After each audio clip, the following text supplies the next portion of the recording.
বাবু আর ভাত তরকারি কিছু দেবো? না না আর লাগবে না। মা শোনো, ডিমের অমলেটটা তুমি দারুণ বানিয়েছো। ভালো হয়েছে না? তাহলে শোন কিভাবে বানালাম। ফার্স্টে না গ্যাসের ওপরে একটা তাওয়া বসালাম, তাওয়াটাকে ভালো করে গরম করলাম। তারপরে একটা পেঁয়াজকে কেটে ওর মধ্যে দিয়ে ভাজলাম।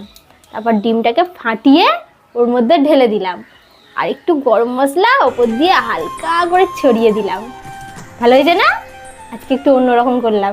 খা খা, ভালো করে খা। তরকারিটাও ভালো হয়নি, আলুটাও শব্দ হয়নি। কি আরেকবার বল। বাইরে বাইরে বিরিয়ানি, মোমো, পিৎজা খেয়ে খেয়ে তো জিভটাকে লম্বা করে ফেলেছিস। বাড়ির মায়ের হাতের রান্নার মুখে রুচছে না না? এমন থালাটা দিচ্ছে, থালাটাও নড়ছে। খাস তো এইটুকু ভাত, তার জন্য কি আমাকে সোনার থালা এনে দিতে হবে নাকি তোকে? বাবাটাকে দেখেছিস কত কষ্ট করে রোজগার করে আমাদের জন্য আনছে, আর তুই ভাত তরকারি নিয়ে পড়ে আছিস?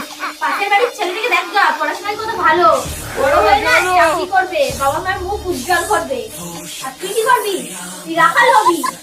তোর রাখাল হওয়ার ক্ষমতা নেই, হাত দিয়ে না গরু ছাড়িয়ে পালিয়ে যাবে।